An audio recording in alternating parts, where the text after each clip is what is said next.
ఉన్న బంగారాన్ని విడిపించి ఆ రోజు ఆన్లైన్ రేటుకే మేము కొంటాం. Sharma gold company. నమస్కారం, వెల్కమ్ టు సుమన్ టీవీ. నేను గీతాంజలి. ప్రస్తుతం మనతో పాటు ప్రముఖ జ్యోతిష్యులు బ్రహ్మశ్రీ నందిబట్ల శ్రీహరి శర్మ గురువు గారు ఉన్నారు. వారితో మాట్లాడదాం. గురుగారు నమస్కారం అండి. పార్వతీ పరమేశ్వరై సదాశివ సమారంభాం శంకరాచార్య మధ్యమాం అస్మదాచార్య పర్యంతం వందే గురు పరంపరాం. ఆదిత్యాయ చ సోమాయ మంగళాయ బుధాయ చ గురు శుక్ర శనిభ్యశ్చ రాహవే కేతవే నమః. శృంగేరి జగద్గురు పీఠాధిపతులకి, కంచి పీఠాధిపతులకి నమస్కారములు తెలియజేసుకుంటూ కార్యక్రమాన్ని ప్రారంభిద్దాం. గురుగారు, కార్తీక మాసం ప్రతిరోజు పండగలానే ఉంటుందండి. అయితే ఈసారి వరుసగా రావటం అనేది ఒక విశేషం. 11వ తారీఖున సోమవారం, 2వ కార్తీక సోమవారం, 12 ఏకాదశి, 13 చిలుకు ద్వాదశి వచ్చింది. ఇక 2 రోజులు గ్యాప్ ఇస్తే కనుక మళ్ళీ పౌర్ణమి. కానీ ఇక్కడ మీరు గమనించాల్సిన అంశం ఏంటంటేనమ్మా, ఈ ద్వాదశి వరకే మీరు లెక్కేశారు, తర్వాత ఉన్నటువంటి చతుర్దశిని మీరు లెక్క వేయట్లేరు. ఇది త్రయోదశి చతుర్దశి. ఈ కార్తీక మాసం అంతా కూడా కామ్యకర్మలు, కోరికలు నెరవేర్చుకోవడానికి కాకుండా పుణ్యం సంపాదించుకోవడానికి, గత జన్మ కర్మ దోషాలు తొలగించుకోవడానికి చెప్పబడినటువంటి మాసం. అందుకనే ఈ కార్తీక మాసములో నక్తములు కానీ దానములు కానీ చేయమంటారు. అలాగే వ్రతాలు నోములు చేసేది శ్రావణ మాసం, కానీ మాఘమాసం కూడా వ్రతాలు నోములు. కానీ దానములు చేసే మాసం ఏదయ్యానంటే ఈ యొక్క కార్తీక మాసమే. అయితే మీరు గమనించింది, మీకు అందరికీ మీతో పాటు సామాన్యమైనటువంటి సుమన్ టీవీ ప్రేక్షకులకు ఎవరికైనా కానీ కార్తీక సోమవారాలు అంటే తెలుసు, అన్ని ఏకాదశులు అంటే తెలుసు, ద్వాదశుల గురించి చాలా కొద్ది మందికే తెలుసు. కాకపోతే కార్తీక మాసంలో వచ్చే చిలుకు ద్వాదశి తెలుసు. కానీ దీనికంటే విశేషమైనటువంటిది పౌర్ణమి కంటే ముందు వచ్చే చతుర్దశి. చతుర్దశి చాలా విశేషం అమ్మ. సామాన్య ప్రేక్షకులకి చాలా తెలియదు. ఈ చతుర్దశి రోజుననే ఈశ్వరుడు విష్ణు భగవానుడికి సకల భూమండలంలో కూడా, అనగా ఈ భూమే కాదు సకల విశ్వంలో కూడా ఎదురు లేనటువంటి సుదర్శన చక్రాన్ని ప్రసాదించాడు. చతుర్దశి రోజు అండి, వైకుంఠ చతుర్దశి అంటారు దాన్ని. అది శివకేశవులకి, మనము కార్తీక మాసంలో చాలా సందర్భంలో వీడియోలో చెప్పుకున్నాం, శివకేశవులకి భేదం లేని మాసం ఏదంటే ఇది కార్తీక మాసము. ఎందుకు భేదము లేదంటే శివకేశవులని ఇద్దరిని కలిపి ఆరాధన చేసే రోజు ఈ యొక్క వైకుంఠ చతుర్దశి. వైకుంఠ ఏకాదశి తెలుసు మనకు, కానీ వైకుంఠ చతుర్దశి అనేటువంటిది ఈ నెల 14వ తారీఖు రోజున వస్తుందమ్మా. ఈ రోజున శివకేశవులు ఇద్దరిని పూజించడం ద్వారా శివుడు ఈ ప్రోగ్రామ్ ని ప్రేక్షకులు చూడాలన్నా మనం చేయాలన్నా శివాజ్ఞ. మనకు వచ్చే కష్టాలని, ఇబ్బందుల్ని తొలగించేవాడు, పరిపాలించేవాడు విష్ణువు. కాబట్టి అన్నీ కూడా శివకేశవుల వలన మనకు అనుగ్రహించబడుతుంది. అంతేకాకుండా సకల పాపాలు తొలగిపోయే రోజు. మనము పాపాలు తొలగిపోవడానికి ఏకాదశి వ్రతాలు కానీ, పౌర్ణమి వ్రతాలు కానీ, లేకపోతే ఇంకా ఇతరత్ర శివరాత్రి నాడు ఇలా విధంగా చేసుకుంటాము. కానీ సకల పాపాలు తొలగిపోయేటువంటి రోజు ఈ వైకుంఠ చతుర్దశి. దీని యొక్క విధానాన్ని చాలా మందికి తెలియదు. కాబట్టి మనకు కలిగినట్టుగా, నాకు పురాణాంతర్గంగా లేదా గురువుల ద్వారా నాకు కలిగినటువంటి జ్ఞానాన్ని నేనొక్కడనే ఆచరించి ఫలితాలు పొందకూడదు, అందరికీ ఈ యొక్క ఫలితంలో భాగస్వామ్యం కావాలనే ఉద్దేశంతోనే ప్రసార మాధ్యమంగా మీరు ఎన్నిసార్లు అడిగినా తెలిసిన విషయాలన్నీ కూడాను మీ ద్వారా అందరికీ తెలియజేస్తున్నానమ్మా. కాబట్టి ఎందుకంటే ఎన్నో సందర్భాల్లో మనం ఇంకా ప్రజలకు ఇంకేం మంచి విషయాలు చెప్దామంటే ఏమున్నాయని చెప్పి మీరు చాలా సార్లు అడుగుతుంటుంటారు. అసలు మీరు ప్రజలకి మంచి మంచి విషయాలు చెప్పాలనే ఆలోచనే మీ చెప్పడము. ఎప్పుడైనా గుర్తుపెట్టుకొని ఈ విషయం అరే చెప్పాలి గీతాంజలి గారికి అని చెప్పి రావడం, అనుకున్నది తడుగా చేద్దామని చెప్పి మీరు కూడా సిద్ధమవడం. ఈ రోజున మనం చెప్పుకునే టాపిక్ వైకుంఠ చతుర్దశి. అంటే దీనికి సంబంధంగా మనకు ఈ వైకుంఠ చతుర్దశి రోజున కాశీలో శివరాత్రికి అయితే, హోళీ పండుగ అయితే ఎంత అంగరంగ వైభవంగా ఉంటుందో ఈ 14వ తారీఖు రోజున అంత అంగరంగ వైభవంగా.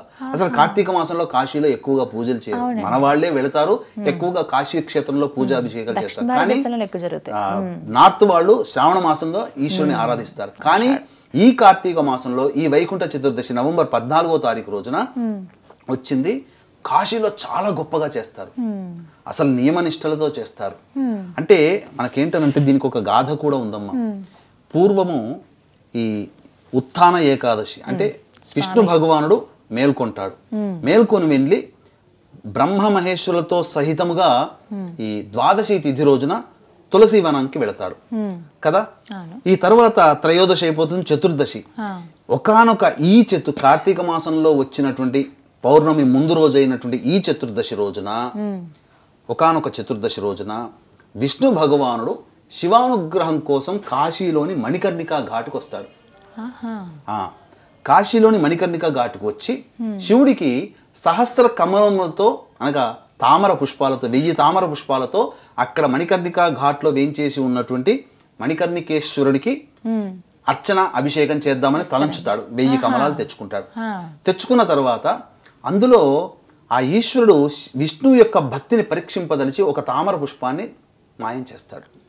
అలా అర్చన చేస్తున్నప్పుడు పూజ చేస్తున్నప్పుడు 999 వచ్చిందే, ఒక తామర పుష్పం లేదే అని చెప్పి అనుకున్నాడు. అనుకున్నదే తడవుగా ఎలా చేయాలో అప్పటికి దొరకదు కాబట్టి వెంబడి తన కన్నును తీసి ఒక పుష్పముగా ఆ ఈశ్వరునికి సమర్పించాడు.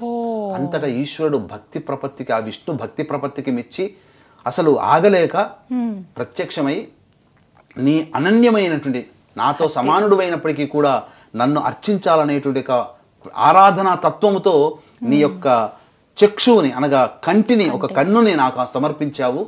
నీ భక్తికి మెచ్చానయ్యా, ఈ యొక్క విశ్వంలో తిరుగులేనటువంటి యొక్క అస్త్రాన్ని నీకు ఇస్తానని చెప్పి ఆ యొక్క సుదర్శన చక్రాన్ని ఆయనకు అందిస్తాడు. ఇప్పటికీ కూడా మీరు కొన్ని శివుని యొక్క సంబంధించిన శివకేశవులకు సంబంధించిన ఫోటోలు చూస్తే ఆ ఈశ్వరునికి సాక్షాత్తు పరమేశ్వరుడి చక్రాన్ని అందిస్తున్నట్టుగా ఒక ఫోటో ఉంటుంది. మీరు గమనించారు కదా? గమనించకపోతే ఇప్పుడైనా చూడొచ్చు గూగుల్లో వెతికితే. ఆ విష్ణువుకి సుదర్శన చక్రాన్ని ఇచ్చిన రోజు ఈ వైకుంఠ చతుర్దశి కాబట్టి విష్ణువే ఈశ్వరుణ్ణి ఆరాధించిన రోజు కాబట్టి ఈ కార్తీక మాసంలో వైకుంఠ చతుర్దశి రోజున కాశీలో విష్ణువుని ఈశ్వరుణ్ణి ఆరాధన చేస్తారు. మనం కూడా ఆ విధంగా మన ఇంట్లో ఆరాధన చేయవచ్చు. ఈ ఆరాధన చేసినటువంటి విధంగా మనకున్నటువంటి సమస్త పాపాలు తొలగిపోతాయి. తద్వారా రేపటి రోజైనటువంటి పౌర్ణమి నాడు చేసే పూజలు, దానాలు, వ్రతాలు ఏవైతే ఉంటాయో అవన్నిటి యొక్క పుణ్య ఫలితము సంపూర్ణంగా మనం పొందుతాం.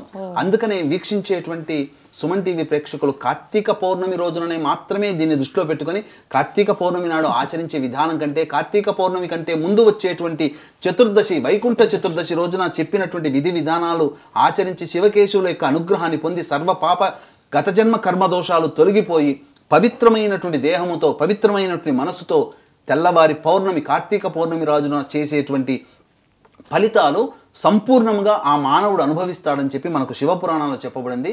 ఆ విధానమే మన ప్రేక్షకులకి తెలియజేస్తున్నానమ్మా. ఈ యొక్క వైకుంఠ చతుర్దశి రోజున ఎలాంటి విధానం ఆచరించాలి, ఎలా చేసుకునే విధానం తెలియజేస్తాను. అలాగే వీక్షించేటువంటి సుమన్ టీవీ ప్రేక్షకులు గమనిక, ఈ యొక్క కార్తీక పౌర్ణమి సందర్భంగా నవంబర్ 15వ తారీఖు రోజున త్రిపురాసురులని సాక్షాత్తు పరమేశ్వరుడే సంహరించినటువంటి క్షేత్రము త్రిపురాంతకము. ఆ త్రిపురాంతక క్షేత్రంలో జాతకరీత్యా కలుగు విద్య, వివాహ, ఉద్యోగ, దాంపత్య, సంతాన, అనారోగ్య సమస్యలు, శనిదోష నివారణ సమస్యలకి సర్వదోష నివారణ హోమాలు అనేటువంటివి పర్ హెడ్ 1500 రూపాయలకి చేయించడం జరుగుతుంది. అవకాశం ఉన్నవాళ్ళు కార్యక్రమ తదనంతరం కాంటాక్ట్ చేసి మీ గోత్రనామాదులు నమోదు చేసుకోవచ్చు. ఎలా ఆచరించాలి, ఎలా చేసుకోవాలి? ఆ 14వ తారీఖు రోజున సూర్యోదయమే బ్రహ్మముహూర్తంలో లేచి కాలకృత్యాదులు తీర్చుకొని శివుడి చిత్రపటము, విష్ణువు చిత్రపటం రెండూ పెట్టి అక్కడ మామూలుగా పూలతో అలంకరణ చేసుకొని అక్కడ శివలింగం ఏర్పాటు చేసుకోవాలి. చేసుకున్న తర్వాత ఆవు నేతితో దీపారాధన చేయాలి. శివలింగం ఏర్పాటు చేసుకునేటప్పుడు శివలింగం పెట్టేటువంటి ప్రదేశంలో సహజంగా అష్టదళ పద్మం, ముగ్గుతో అష్టదళ పద్మం వేసి మధ్యలో పసుపు, కుంకుమ మరియు పుష్పములు మాలికలు పెట్టి ఆ యొక్క ప్రదేశంలో శివలింగ ప్రతిష్ఠ చేసుకోవాలి. శివలింగాన్ని పెట్టుకోవాలి. పెట్టుకొని ఒకవేళ శివలింగము పెట్టుకొని వీలు లేకపోతే మామూలుగా ఆ యొక్క శివకేశవులకి, విష్ణువుకి, శివుడికి ఫోటోకి పూలు, పూలమాలలు పెట్టాలి.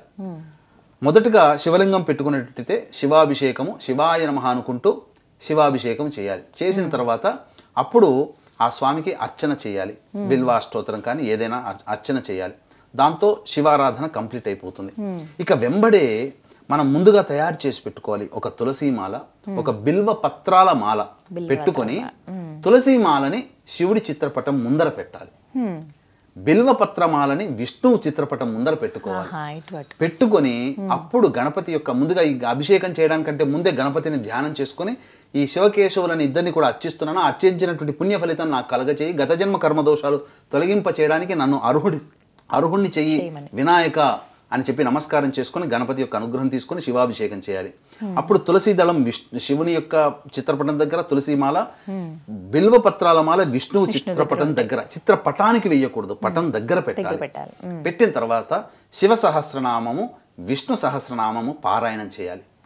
పారాయణం చేసి అప్పుడు ఆ యొక్క శివుడి దగ్గర ఉన్నటువంటి తులసిమాలని విష్ణు చిత్రపటానికి వేయాలి. విష్ణు చిత్రపటం దగ్గర ఉన్నటువంటి బిల్వ మాలని శివుడికి వేయాలి. ఆ విధంగా వేస్తే మనము చేయడం ద్వారా ఆ విష్ణువు శివుడికి సమర్పించినట్టు, శివుడు విష్ణువుకి సమర్పించినటువంటి భావన. ఇదే విధానముగా శివాలయానికి చేరుకొని, విష్ణు ఆలయానికి చేరుకొని శివుడికి అర్చన జరిపించి శివుడి దగ్గర పెట్టబడినటువంటి తులసిమాలని విష్ణు ఆలయంలో విష్ణువుకి అలంకరింపచేయాలి. విష్ణు ఆలయంలో స్వామివారి పాదాల దగ్గర పెట్టకూడదు, ఏదైనా కానీ ఒక పక్కన పెట్టాలి, లేదా విష్ణు భగవానికి హృదయానికి అందించాలి. అందించి ఆ యొక్క బిల్వపత్రాల మాలని శివాలయంలో స్వామివారికి ఇవ్వాలి. ఈ విధంగా చేసినట్లయితే శివకేశవులకి అనుగ్రహం కలుగుతుంది. అయితే ఈ యొక్క వైకుంఠ చతుర్దశి రోజున నిషీధి సమయంలో ప్రత్యేకమైనటువంటి భజనలు కానీ కీర్తనలు కానీ చేయాలి. ఎప్పటి నుంచి?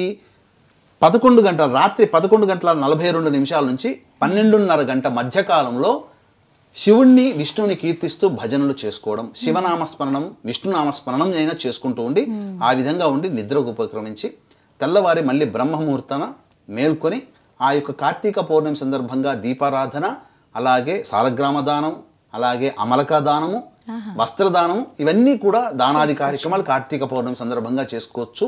అలాగే దీపారాధన ఎన్ని ఒత్తులతో దీపారాధన చేయాలి, ఏ విధమైనటువంటి నూనెని వాడితే మంచి ఫలితము, ఏ విధమైనటువంటి పుష్పాలతో అర్చిస్తే ఫలితము, అలాగే ఈ యొక్క కార్తీక పౌర్ణమి రోజున విధిగా ఆచరించాల్సినటువంటి కొన్ని నియమాలు ఏంటి అనేటువంటిది మరి ఒక వీడియోలో ఖచ్చితంగా దీనికి వస్తుంది. ఆ వీడియోలో మనం తెలియజేద్దామమ్మా. మొత్తంగా చతుర్దశి రోజు అయితే ఈ విధంగా ముఖ్యంగా ఈ వైకుంఠ చతుర్దశి ఏదైతే ఉందో ముఖ్యంగా స్నానం వలన కొంత ఫలితం వస్తుందమ్మా. మనం ఎంతటి అదృష్టవంతులం అంటే గోదావరి నది అనేటువంటిది మన తెలంగాణ ఆంధ్ర రాష్ట్రాల గుండా వెళుతుంది. ఈ ప్రాంత వాసులమైనటువంటి మనం అదృష్టం మహారాష్ట్ర నుంచి ప్రారంభమై ఇప్పుడు వీక్షించేటువంటి ప్రేక్షకులు మన ప్రేక్షకులే కదా.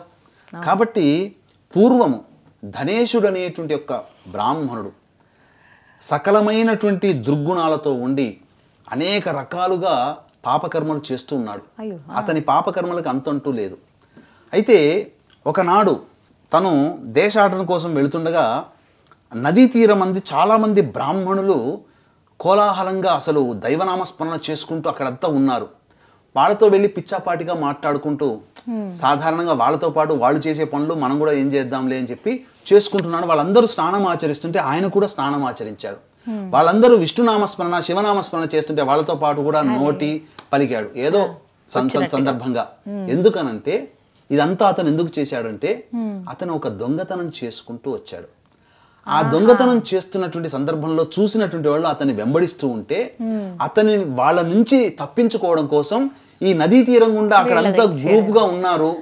ఆ గ్రూప్ గా ఉన్నటువంటి మనుషుల మధ్యలో దూరిపోయి కనబడి అతన్ని ఎవరు కనిపెట్టకుండా ఉండి వాళ్ళందరూ భక్తులుగా ఉన్నారు కాబట్టి వాళ్ళలో కూడా ఇతను ఒక భక్తుడుగా మారిపోయినట్టు నటించి వాళ్ళతో పాటు స్నానాలు చేసి వాళ్ళతో పాటు శివ పూజ విష్ణు పూజ చేశాడు. ఆ తదనంతరం మళ్ళీ తన గృహానికి వెళ్ళిపోయాడు. కొన్నాళ్ల తర్వాత అతను మరణించడం జరిగింది. అతను మరణించిన తర్వాత పాపాలు చేశాడు కదని చెప్పి యమభట్టులందరూ వచ్చారు ముందుగా. కానీ వాళ్ళందరినీ కాదని విష్ణులోకం నుంచి స్వర్గలోకం నుంచి దేవదూతలు వచ్చారు. ఇతను అన్ని బ్రతికుండగా అన్ని పాపాలు చేశాడు. అయ్యా మీరెట్లా వచ్చారు, మీరేదో పొరపడి ఉన్నారు అని అంటే కాదు అతను తెలిసైనా తెలియక చేసినా ఆ రోజున వైకుంఠ చతుర్దశి రోజున శివకేశవుని ఇద్దరిని ఆరాధించినటువంటి పుణ్య ఫలితం అతని ఖాతాలో ఉంది. అతని పాప ఫలితము పుణ్య ఫలితం లెక్క వేసుకుంటే పుణ్య ఫలితమే ఎక్కువగా ఉంది ఆ ఒక్క రోజున చేసినటువంటి పుణ్య ఫలితం వల్ల. కాబట్టి అతని స్వర్గలోకానికి తీసుకుపోతున్నామని చెప్పి తీసుకుపోయారు. అంటే వైకుంఠ చతుర్దశి రోజున గోదావరి నది స్నానం, గౌతమి స్నానం అంటారు. గౌతమి అంటే గోదావరి.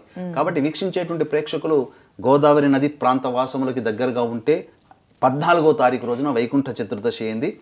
సూర్యోదయం పూర్వము అలాగే సూర్యాస్తమయ సమయంలో కూడా స్నానం ఆచరించి స్వామివారి అనగా విష్ణువు శివకేశవుల యొక్క అనుగ్రహాన్ని పొంది తరించండి. ఇది చాలా మటుకు నియమంగా ఖచ్చితంగా గౌతమి నది స్నానం చేయాలి. మరి హైదరాబాదు, వైజాగ్లో ఇట్లా చుట్టుపక్కల కరీంనగర్లో వాళ్ళు ఎలా ఉంటారండి అని అంటారు. అటువంటి వాళ్ళు ఏంటంటే అటువంటి వాళ్ళు ఇంట్లో గోదావరి నది పుష్కరాలు వచ్చినప్పుడు తెచ్చుకుని ఉంటారు కదా కొన్ని, ఆ జలము స్నానం చేసే బకెట్లలో ఆ నీటిలో వేసి స్నానం చేయొచ్చు.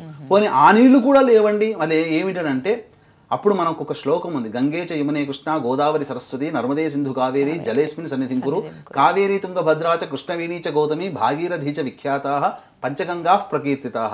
అంటే మన భారతదేశం గుండా ప్రవహించే అన్ని నదులని తలుచుకొని ప్రత్యేకించి గోదావరి నది యొక్క స్థితి నేను స్నానం చేసే నీటిలో ఉండాలని చెప్పి సంకల్పం చేసుకొని స్నానం చేసినప్పుడు ఆ గోదావరిలో మునిగి స్నానం చేస్తున్నట్టుగానే తదేకమైనటువంటి ఆధ్యాత్మిక భావనతో ఆ గోదావరిలో మునిగి స్నానం చేస్తున్న భావన గనుక పెట్టుకొని స్నానం చేస్తే ఆ గౌతమి నది స్నాన ఫలితం అతనికి ఉత్తర క్షణంలోనే ఆ మనుషులకి అనగా మనుషులకి స్త్రీ పురుషులకి ఎవరికైనా దక్కుతుంది.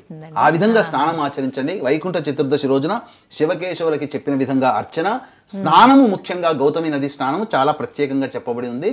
ఇది మనకు సొంతంగా చెప్పబడింది కాదమ్మా, శివ పురాణాంతర్గతమైనటువంటి విధానం ఇది.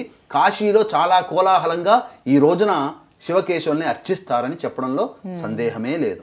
చతుర్దశి రోజు అసలు ఎలా శివకేశవుల్ని ఆరాధించాలో ఈ వైకుంఠ చతుర్దశి రోజున ఎవరైనా కాశీలో ఉన్నట్లయితే పంచగంగా ఘాట్లో గనక స్నానం ఆచరిస్తే ఉత్తర క్షణంలోనే మనకి సంతాన భాగ్యం కలిగి శివకేశవుల యొక్క అనుగ్రహంతో కలిగే సంతానం పుడతాడు, వంశోద్ధారకుడు పుడతాడు. ఎవరైనా కనుక కాశీలో ఉంటే ఖచ్చితంగా ఆ రోజున మిస్ అవ్వకుండా మీరు ఈ పూజ అయితే చేసుకోండి, లేకపోతే కాసేపు అక్కడ గడపండి చాలు, అదే పుణ్యంగా భావించవచ్చు. చాలా చక్కగా వివరించారు గురుగారు, ధన్యవాదాలండి. సర్వం శ్రీ ఉమామహేశ్వర పరబ్రహ్మార్పణమస్తు.